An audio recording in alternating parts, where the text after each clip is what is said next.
I think that being financially compatible doesn't even necessarily mean that you have the same financial goals or background, but it just means that you have the same comfortability with being open and actually talking about it and future goals as well.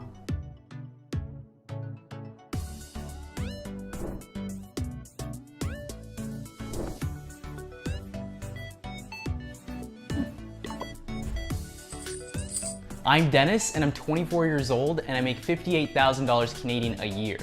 My name's Steph. I just turned 24 years old, and I make $60,000 Canadian a year. Combined, we make $118,000 Canadian a year. And we live in Toronto, Ontario. I work as a strategy and operations coordinator within a human capital team at a Big Four firm. And I'm a consultant at a Big Four firm, and I primarily work on, financial projects.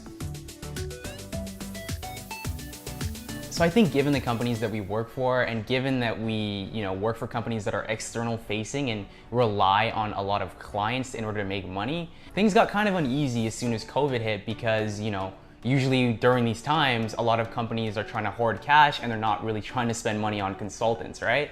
So for us, job security was definitely a big thing that we were worried about, and we're still worried about right now. But I think as time progresses and as our companies and we adjust to the climate, I think things are sort of getting better and better by the day.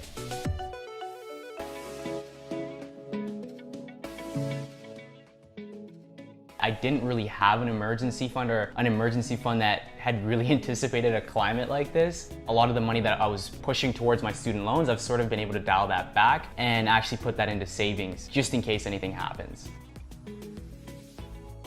So when it comes to budgeting, every month we look at our transactions and we see where we were spending in each category. But we try to make sure that we know where every single dollar is going, and we usually use the Mint app.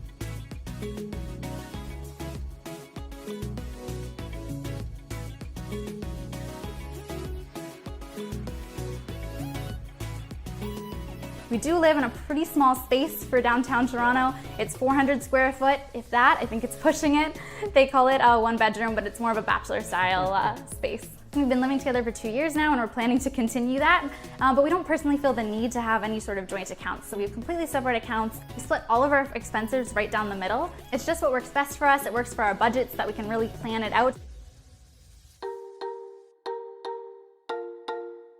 So I think one of the huge misconceptions about school in Canada is that schooling is free. Well, guess what? It is not free.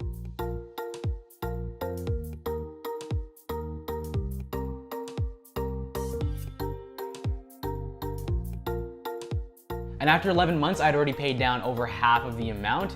So on a typical month, I actually throw close to 50% of my income towards my debt. So I've actually been able to dial that back and throw that money into savings just because they put a halt on, having to pay back your debt up until I think September of this year.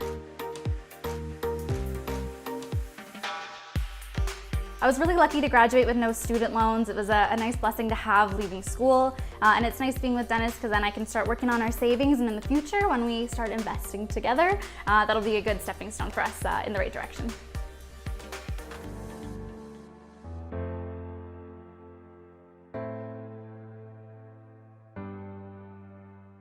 Because of the pandemic, we're actually going to one of the more expensive grocery stores near us.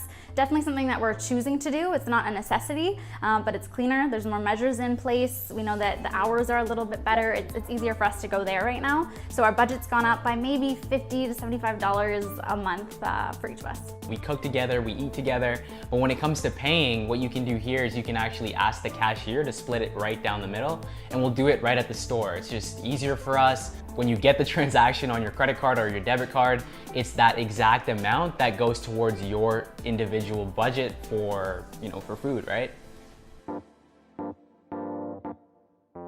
Although I grew up here, I was actually born in Kenya, and my family moved to Canada when I was really, really young.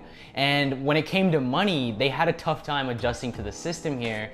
And although I didn't know much about money when I was younger, I knew that we didn't have a lot of money, but I also associated money with change, and I also associated money with a better future and a better life for your family.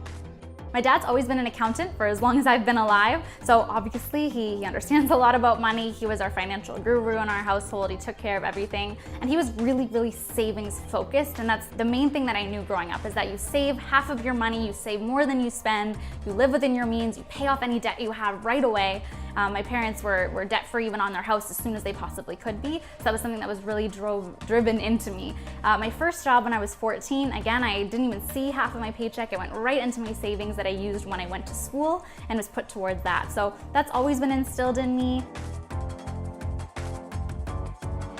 So I think the first time that we talked about money was actually before we started dating. We had a lot of similar coworkers at work that we talked to about, and we actually talked about salary for the first time, which is a huge topic, salary transparency. I worked in HR, him and one of our friends worked in finance, and they made more than me per hour at our jobs. So that was the first time we really talked about it. I also think we definitely kicked off some conversation talking about our, our upbringings and our backgrounds. Obviously me coming from a family that didn't really have much, whereas, Steph's family, like she said, her dad was an accountant, and, they were very savings focused and kind of knew what they were doing with their money, right? So I think sort of looking at that variation and seeing the dynamic was, one of our early conversations. So because Dan and I live together, a lot of our fixed expenses are the same and we split them down the middle. One place that we definitely differ is my coffee budget. I used to spend a lot more before I started budgeting on coffee, as I'm sure a lot of people do.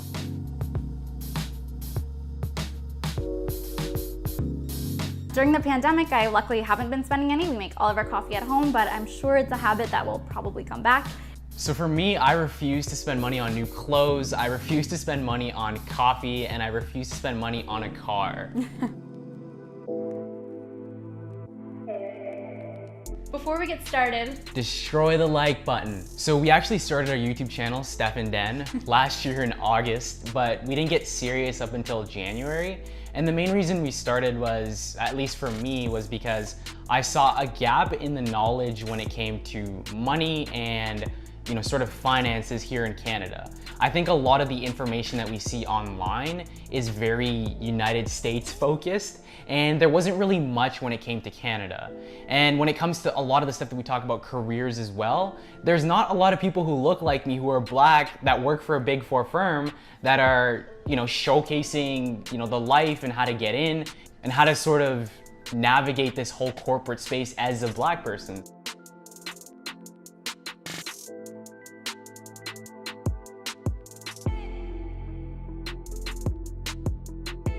We want to help young people like us. We want to help people who look like us, who don't look like us.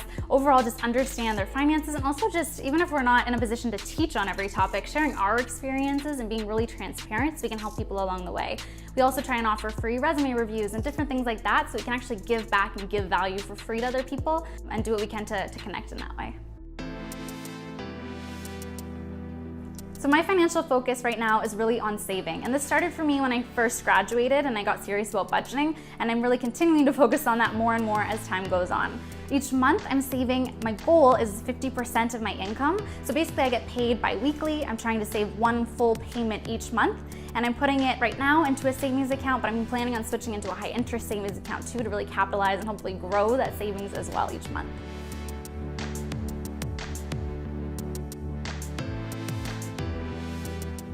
So right now, I'm actually not even paying back my student loans. All that money is actually going towards my savings, and I'm keeping that aside. And it's sort of helping me with my rainy day fund should anything happen, me losing a job or, anything else happening financially.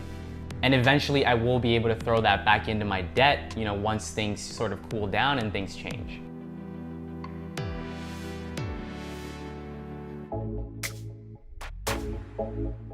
So when it comes to health insurance here in Canada, it's actually free, which is really cool. But when it comes to your prescription drugs, that's usually covered by your employer through insurance. That would be deducted from your pay monthly. So for here in Canada, if you were to lose your job, I definitely don't think your employer paid benefits would be something that would be too big of a deal, given that the rest of healthcare is free. So if you were to go to the hospital, it's covered by what we call, your OHIP card for people here in the province of Ontario. So it's completely free. You break your arm, you go to the hospital, that is free. So I wouldn't say I'm necessarily comfortable with the salary that I'm making, and the reason being is just right now in the days that we're living in, you know, with me having debt, there's just so many expenses and it kind of just feels like I'm living to get by. And the type of career path that I've chosen, I kind of knew what I was signing up for. You don't necessarily make a lot in the beginning, but hopefully as you gain experience over time, you know, that can translate into more income. I would say that I do feel comfortable with my salary, given the fact that I'm still in my entry-level role. I'm still working as a coordinator and hopefully working my way up to beyond that. It's a good starting salary, especially on the internal side of an organization like this. Like Dan mentioned, in general, certain other roles in other organizations, it might be higher, and obviously I'm working my way up to that. But starting out right now, I do feel comfortable for where I'm at. I think for myself, the most important money lesson that I've learned is transparency is key. And I learned that starting out when I was young, where I didn't know a lot about where our money went. I just knew it was important to save, to now really being able to share that with other people. That's a barrier. People don't know what their peers make, what their parents make, what it really takes to maintain a lifestyle and avoid lifestyle creep. So for me, the most important money lesson is that you should be transparent with it and just honest with both yourself and others about where you're at with your money. Thanks so much for watching. Don't forget to subscribe to CNBC Make It and Step in Den down below.